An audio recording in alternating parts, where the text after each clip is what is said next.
Hello folks, Reverend Crystal Cox here. Just shake you up a bit.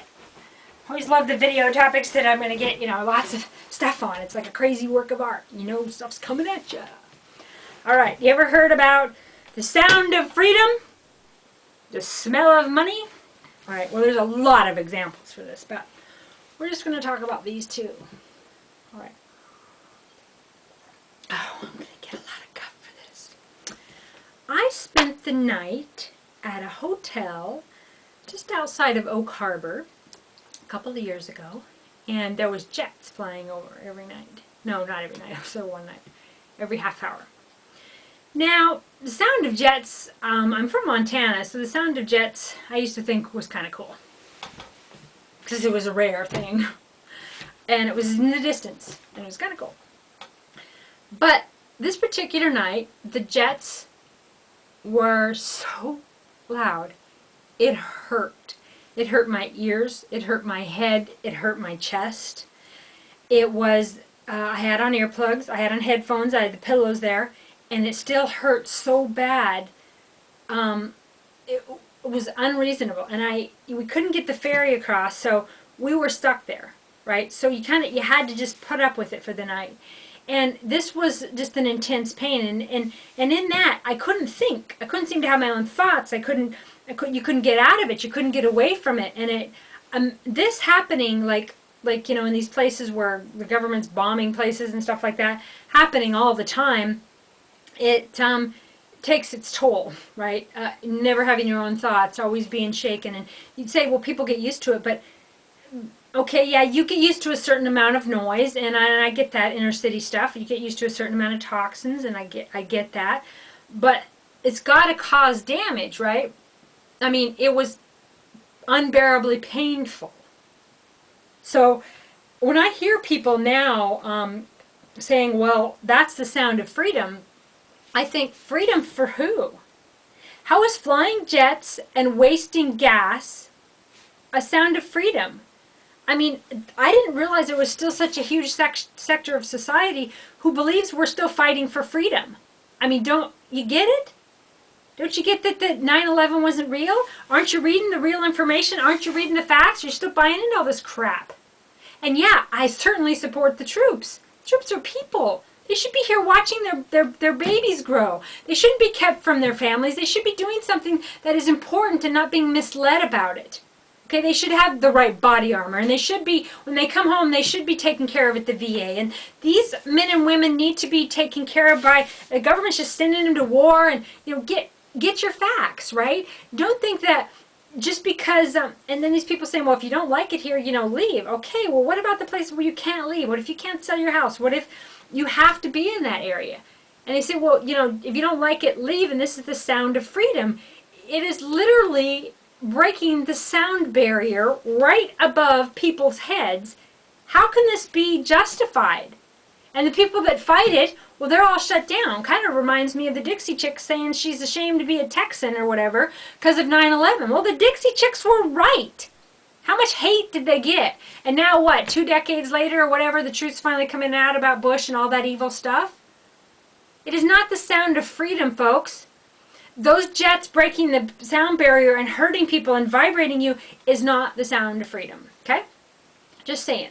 Pray about it. Pray for a solution, okay? And I shouldn't get all riled up, but when I see the people that are trying to fight for their basic rights, their basic right to quiet, a quiet, peaceful life, yeah, you're going to have a certain amount of noise, and yeah, you expect if you live in a military town or base or whatever, you're going to have certain jets, but this kind of jet activity is violating. It's human rights violating. It is horrific. It is not the sound of freedom. Sorry. Okay, and the other example is the smell of money. Of course, I'm in Port Townsend, so we got the paper mill here spewing toxins and ammonia and blah, blah, blah. Why do I live here? Because this is where Goddess wants me. I love it here. It's my favorite place. But I don't like the toxins. I think the mill should be shut down. I don't get why it's okay. If I was spewing something in my yard that was toxic, the county'd shut me down in minutes. If I was outside, burning a couch or burning some plastic toys or something, I'd probably be in trouble right away. But they can just spew toxins all the time, all the time. Now, there's sludge over there that's toxic, and that's going somewhere, and probably some playground or some organic farm. They say, hey, we don't have to know what's in it. We don't have to disclose what's in the sludge. Okay? The end user has to. All right? You read the stuff that the PT Air Watchers has put out there. You know, read all the documents on Amcoal International and Port Townsend Holdings, Port Townsend Paper. Read the documented fact instead of what the frou-frou that the Port Townsend leader says and what the mill says, and you know, they're just making a bunch of money from poisoning people. They're poisoning the air, they're poisoning the water. This stuff is factual. But because they're like, well, people need the jobs, well, that's how they get people hating each other. There's the people that don't want the jobs, those damn environmentalists, and there's the people that want the jobs, and that's the same thing. And I come from Montana. It was the same way in the timber battles. Meanwhile, the timber companies getting rich. The government agencies were letting it all go. The timber people that were bidding on timber sales with the Forest Service were all in collusion. And, you know, there's just all of these games. And they're getting the people all riled up and hating each other on the side of massive clear cuts. I mean, I have a degree in forestry. There was a middle line. Could have been walked a long time ago. Environmentalists were on one extreme and the timber was on another, and it was, you know, just a mess. We won't even go into that, but that's just kind of an example. And that's what they're doing in Port Townsend. You know, they have you at some sort of a war, like, hey, if you don't love the mill, then you're not for people to have local jobs. Well, yeah, local jobs would be great. Maybe the jobs could be pay more and clean up the mill. Maybe they could be identified as toxic jobs that are causing lung disease and causing health problems and poisoning the air, and then the people could be paid 3 times as much as they're being paid to clean it up. I'm also very familiar with W.R. Grace in Libby, Montana. I've had family that has asbestosis that have died, and you know, I know people that have had bleeding bones and had to walk with and couldn't get out of their house because they couldn't even have a portable oxygen tank, even though W.R. Grace give millions and millions of dollars to Libby and to the official people, right? But the real people on the ground that it affected didn't get anything. And this was a super fun cleanup site, okay, which is what the Port Townsend Mill should be. Okay, but when you go into these businesses, you talk to people that have been here forever, a family that works in the mill or whatever, they're like, that's the smell of money. That's not the smell of money. That's the smell of toxins. That's the smell of death. Okay? They're creating a product and they're making money, and there could be another way to make money. Okay, who's really making the money? And isn't there a better product? And do they really need to spew all that toxin out into the Port Townsend Bay? Poison the shellfish, poison the air, poison the sludge. This stuff is fact. Read the documents yourself. Don't believe me. I'm not asking you to believe me. I don't really care, right? If you don't believe 1 and 1 is 2, I don't care.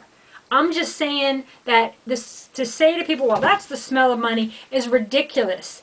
You know, that's like saying, well, you know, the Holocaust or whatever. Okay, well, yeah, IBM and a whole bunch of people made money. Monsanto, and, you know, that's the smell of money. You know, you can just smell all that Roundup and all that pollution, and that's the smell of money, and they're wearing all this gear, and then you're eating the food. Okay, well, the smell of money is killing people. Okay, so don't just say crap like, that's the sound of freedom and the smell of money.